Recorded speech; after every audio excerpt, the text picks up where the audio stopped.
Hello, everybody. Welcome to yet another episode of Manogya. And also, always, we've got Suresh Srinivasan, or Sriji as he likes to be called, and myself, Ram. All right, Sriji, as always, take us forward. Yeah. So, hi, my beloved Manognyas. Hi, Ram and Suresh. So, in the last two sessions, we had very wonderful discussions on the art of listening, and from there, we found out that there is this concept of self-sufficiency. And from there, I would like to place a few more questions in continuation based on what we heard from some of our viewers who regularly watch our channel. When it comes to self-sufficiency, right, you need to actually know what you are to a very good extent to be feeling sufficient about yourself. In fact, in very peculiar cases, there can be some sense of dissociation that can happen within an individual itself. And this phase can be a very challenging phase, right? Uh, to give an example, someone will actually want to be an artist, but their circumstances may be quite tight financially that they will eventually end up doing something else for a living with a hopeful thought that they will be able to get back to their passion sometime later. And if the person is having leisure enough to think about the basic roots, then he or she may be, trying to find out ways in which they can get back to what they wanted to do or what they thought of themselves to be.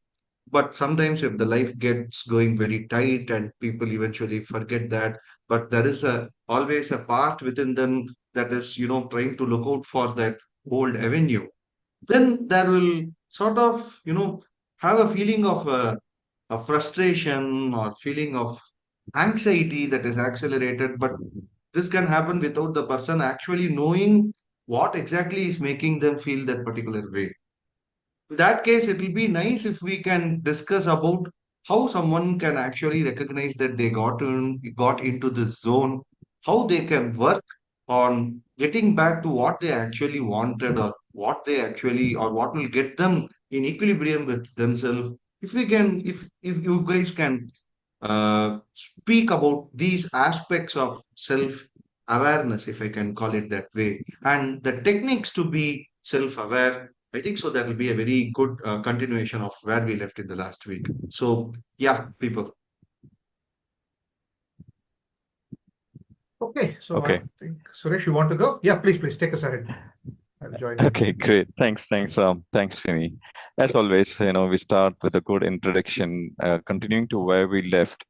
Um, I mean, before we dwell into the techniques, um, I just want to talk about, um, when we talk about self-sufficient, um, it always comes with the self-doubt, because, that is a blocker or that is a stopper, basically, which will bring fear. Am I good enough? Can I do this? Or is it something, somebody will say something to me? Or am I afraid of, if I do this, is it my, again, sometimes, age, is it right for this age to do? So these things that comes to our mind, right? So it is not, we are all on the same boat. It is not something that only occurs to you, these questions. Everybody goes through this. And one who overcomes this becomes self-sufficient, right? So again, there are various tools and techniques that are available for us to use, which we will going to deep dive shortly. Probably we may not have enough time to cover all those techniques in detail, but definitely we can cover those and we can catch up based on the feedback and recommendation. We can dwell deep into the specific techniques, and we can see that in the upcoming sessions. So over to you, Ram. What do you think? How we plan to cover the topic today? Perfect. I think we made a good start. So it's always nice to have a flow from the previous topics. Kind of shows we care about what feedback we got also, right? It's not like we're jumping from one thing to another. All right, so just a few things, right, before we go on. Self-sufficiency or self-mastery, as we can call it, is at a very simplistic level, having a good degree of awareness about who we are, what our strengths are, what our limitations are, right? And not being disturbed by what we are not, being okay with who we are, and then seeing how we can make good use of our strengths to further our life, right? And that typically leads to what we call as what do you call? Okay, so typically leading very boring lives at zero. It's called life at zero, or probably slightly lower. It's called languishing. Right? So people are always languishing. They're just going about the routine. But then when you cross that zero with based on your strengths, based on the level of clarity we have about ourselves, then we slowly start flourishing, right? So we'll probably reserve that topic itself. It's a huge space by itself. So what is very important is, yes, self-awareness is very easy, but does it just come about? Does knowing that I have to become self-aware automatically bring about self-awareness? No, it doesn't. Right. And one thing that we commonly see when we coach people, or when we are in a counseling relationship or a therapeutic alliance with somebody, is that the process of self-discovery, which leads to awareness, right? I think I know I'm using a lot of terms, but the journey towards discovering who we are, right? And not in a very complicated spiritual sense that people normally talk about. It doesn't have to be that. That itself can be quite difficult and scary for some people, because they're used to living a certain way of life. They're used to making what they call more compromises than taking decisions that are good for themselves, so on and so forth, that they do not know what another way of living can be. Right. So that itself can be quite daunting. But the one good thing is, if we are able to put ourselves up to it, if we are able to sustain the habit of being curious about who we are, making those constant inquiries, being more what do you call, being more grounded, being more uh, mindful of where we are. I think it's then once it becomes a habit, it becomes quite a pleasurable journey. And at this point, before I hand it over to you, Sriji, for the next redirect of this conversation, I'd like to say that it's a journey worth going on, because those who have gone through it have scaled really good heights. So on that note, back to you, Sriji. Ram, that was a very good start from your side. In fact, while you were speaking, you actually hinted on an aspect where sometimes you are conditioned to be something. Correct, Ram? Is that right? That is So correct. Yes. let us say for this. Let me give an example, right? We have always our parents or people who are a part of our journey of growing up, or a part of our upbringing, in the name of showing care and affection and instilling a sense of focus in us, sometimes tend to compare, right? Maybe their intention is not bad, and even if today, if you feel very overwhelmed, and you sit with them and say that you did to me back then, during those times, maybe they may plead guilt, but they may still express helplessness to you, that all I tried to do to you was good. I wanted you to fare well. That's why I did it. The consequence of such a conditioning many times can be you will actually want to be something that you are not. I credit you for this statement. You have very nicely put it forward. You may actually not want to be something, whereas the existing norms of the society, or what will get you something, a normal life today, will actually want you to be that particular thing that you are not. In which case, you will be, from the very childhood or from the very formative stages of your mind, you will always be taught to be that thing, align yourself, align your habits and thoughts to be that particular thing that you are not, which will greatly be reason for the, if I may call it, please correct it if it is wrong, the sense of dissonance that one can have with themselves, right? But after becoming an adult, or even let us say, even in the late stage of adolescence, when one realizes that no, being this way or being this particular way is not what I am supposed to be as far as my inner voice is concerned, if we can call it inner voice, then how do you think someone should start the journey of, you know, trying to achieve what they actually want to be? By achieve, I'm not telling that becoming a huge stalwart. That's usually the result. But what's more important than the result is the process itself of being what you actually want to be from within. how do you think someone should start the journey? While when I'm asking you how someone should start the journey, I am trying to ask the question that sounds like how, first of all, someone tries to overcome that voice of elder or parent which always said that no, no, no, you should be this way. No, no, no, you should be this way. It's very hard. I asked it in a minute. So you guys are expert in it. Please throw some gyan onto this light. Please, no, no, please throw some gyan onto this thought. Whatever. Yeah. Go ahead. Friday evening.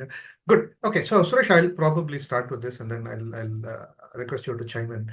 Okay, so you brought an important point, and I think you kind of hit the nail on its head towards the end, right? How do I get the other voices out of my head, whether it's a parent or a parental figure or probably something that we began to believe in because it was easier for us to play along, to be agreeable, rather than be courageous enough to do what we thought was right at that point, right? And you used the term dissonance, right? And without going too technical into it, in general, dissonance can occur when our actions are not in, or rather, they are not consistent with our beliefs or values that we hold together, right? A simple example can be, in a generic sense, not saying no when we want to say no. Instead, we say yes, we'll do it, but we cannot, whatever be the reasons, right?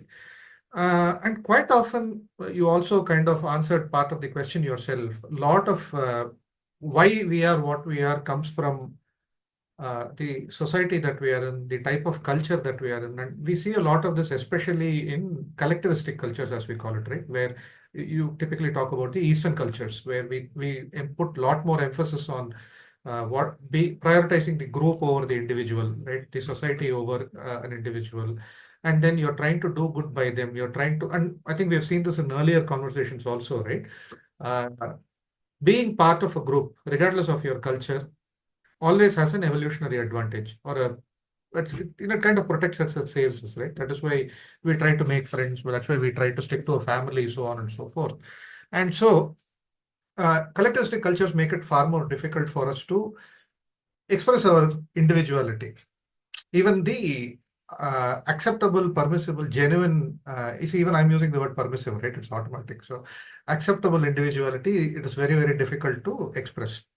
Right, so that is the premise, and that kind of leads to a sense of irritation. And when this is a habit, when this is continuous over time, it can do two things, right? One, it can lead to our own distancing ourselves from ourself, right? We kind of move far away, we put on a lot of masks, and we become things that we are not. And that can cause inner feelings of what you termed as dissonance. Okay, I'm doing something I don't want, I'm doing something I don't want. And people typically compensate for it, and this is not a healthy coping mechanism. I'd like to disclaim it first. People cope for it by, instead of actually acting on it, they say, oh, yeah, this I may have done this, but it is okay for my family, right? I may be drinking socially to do this, but that is because they will see me as a friend, or I might get a promotion at work if I'm, so this is called adding consonant thoughts to make the dissonance lesser. Right, so that is those are all unhealthy coping mechanisms where they kind of try to rationalize why they take certain decisions. But in reality, the only way to overcome dissonance is to build the courage, like I said, to walk close to yourself, right? And some of the things that we can start doing is, of course, techniques Suresh will elaborate, right? And then we'll continue for the next few sessions. But uh, some of the things that we can do are, number one, first of all, we must build the capacity to be curious about ourselves. Now, that is one space or one thing that nobody can prevent us from doing. We can set aside 10, 15 minutes, 30 minutes every day at night if we are a little conscious about doing it in front of others. I was very conscious about doing certain things in front of others a few years ago. So my time to actually build capacity for curiosity was to turn off the lights, and after everybody is sleeping, I'll probably find a space, or I'll just lie in bed and introspect. Right. So then you start asking yourself, okay, why am I feeling dissonant about this? What part of me doesn't agree with it? So that is one way of doing it. The second thing, it's used in a lot of these therapeutic techniques like your empty chair and all of that, where you can actually build a dialogue with yourself.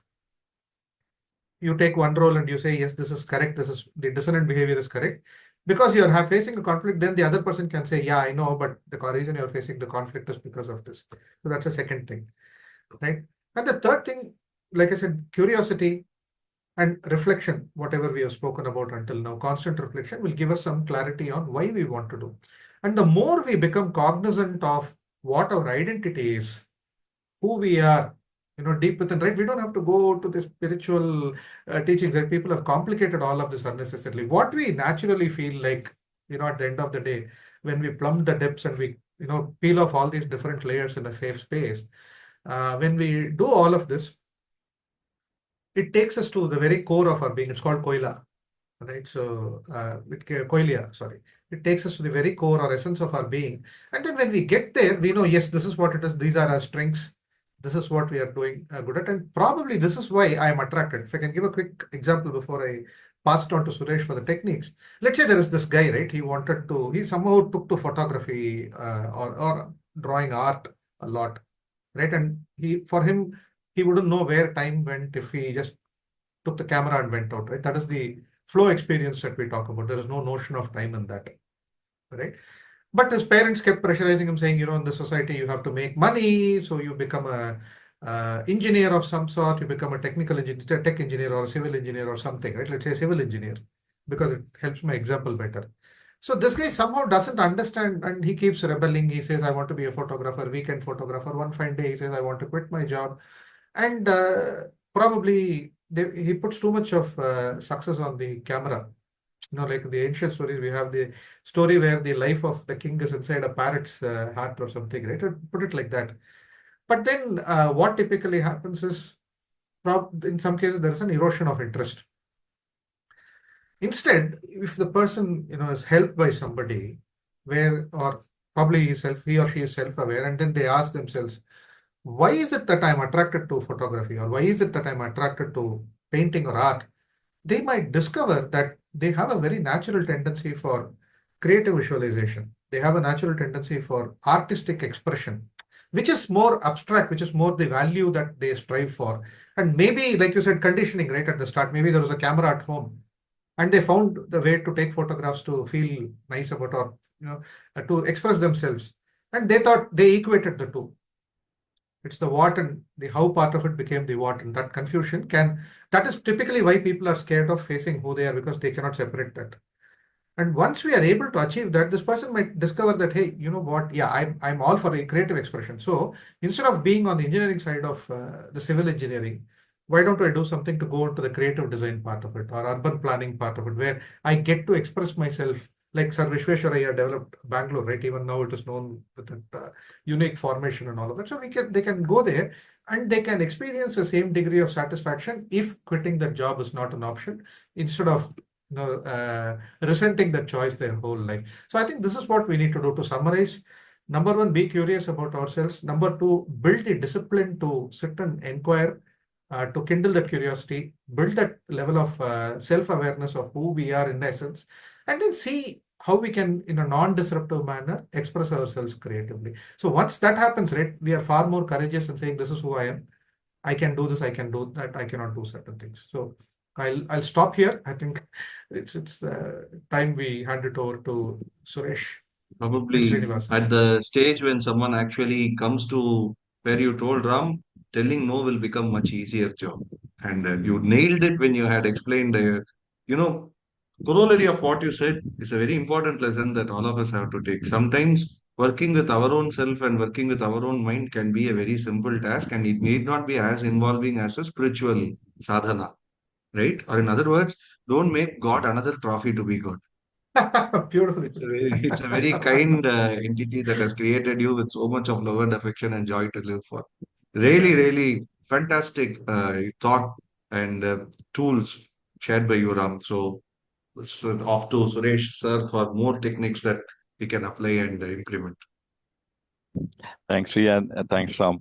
Um, See, it's so relevant topic that we are talking. This is not a easy topic to just cut short and finish this video, right? This is definitely a long topic, but what we're trying to do is we're just trying to give you just small ideas and thought-provoking discussions, which will actually help you think about it.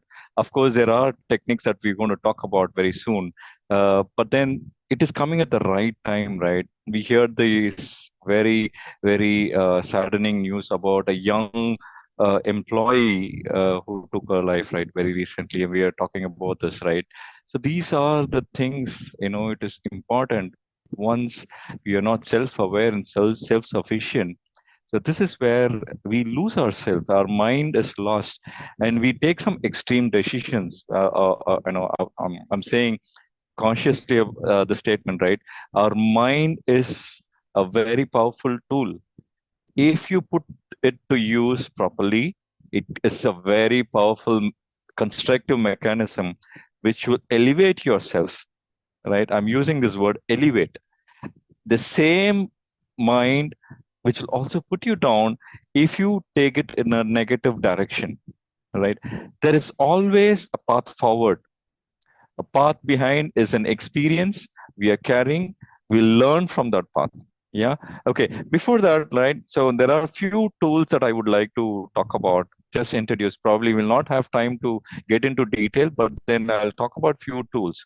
One of the interesting tool, visualization of best possible, self.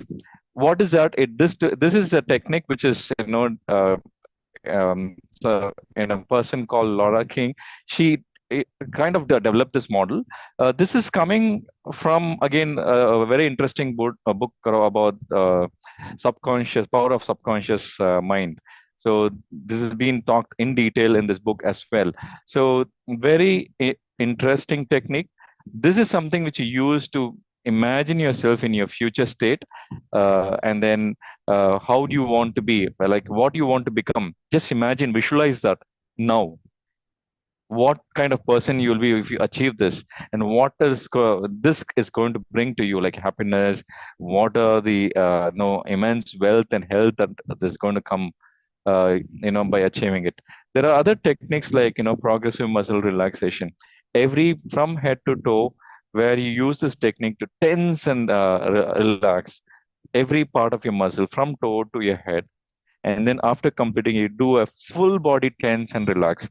This gives you a grounded feeling, brings your present moment, and this also brings more, like scientifically, it actually brings more oxygen to your body, which will also give positive thoughts. So this is another technique which I would like to bring upon. The another technique, which is 90-second rule. Every situation, right, which is attached to emotion, by research, it is proven that it will only stay as an emotion for 90 seconds. It's then only the thought that stays in our mind. So again, these thoughts, that is simply we start building our imagination and all our flavors. So it becomes more often our construction than it's nothing anymore.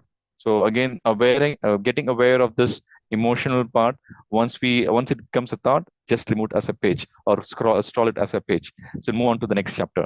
So the another technique, which is and there's more we can talk about.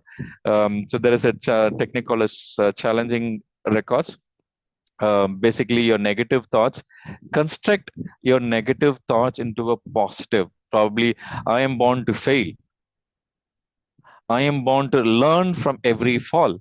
Change the statement like this, change this negative statement to a positive statement. So this is another technique that you can use. Of course, our well-known, well-renowned technique, which is a mindfulness. This is a large topic. We can talk about it two full episodes or even series. This is a wonderful technique which will help us to, being more of self-aware and self-grounded. So with these techniques, probably we will dig in deep based on your, demand and request. Which one of these techniques would you like to, explore? We will probably explore more in our following, sessions. And I also want to remind that, our beloved Ram has done a short video on a guided meditation. This is another helpful technique for us to use. Guided meditation help us to be focused into the technique. So this is something which I would also probably we can share when we upload the link to that guided meditation. So with that, all these wonderful techniques, this list is endless. This is just the tip of the iceberg. So there are more of these techniques. I pass it over to Srini uh, for more, and probably we can get into a closure. Yeah. Oh, that was really, really awesome. Thank you, Suresh. Sir. That was I should say, a just 4 to 5 minutes of so intense thoughts and techniques. In fact, today we got to hear a lot of techniques from both of you. Ram spoke about something known as the empty chair technique, and you are here, you are speaking. And thanks, Ram, for the very, very informative video as well as a guided video on meditation, guided meditation. That's really useful to our viewers. And so much of techniques you had hinted about, Suresh, and like you said, something like mindfulness. It requires experts and many, many, many lectures put together to actually hint on something like that. That being said, maybe in the upcoming sessions, we will have a separate playlist where one of you will always be giving proper SOP sort of instructions by hearing which some of our viewers can actually try the techniques that you both had discussed in this episode. So viewers, we will see how best we can integrate it with our channel and provide that as a separate video, just as the way Ram had once very elaborately discussed about compassionate journaling. We will try to have separate, resources for all of this shared with all of you. With that note, I think so. Today's discussion, we could really bring about or empathize and emphasize about having this self-awareness and we spoke about ways in which we can be self-aware. Of course, there is a lot more to be done on the front of explaining the tools that these two gentlemen have shared with us. We will be doing it in the upcoming episodes. With that note, signing off from all of you, Manogyas, with abundance of love, Srinivasan, Ram, and Suresh. Bye bye. Bye-bye. Take care. Thank you.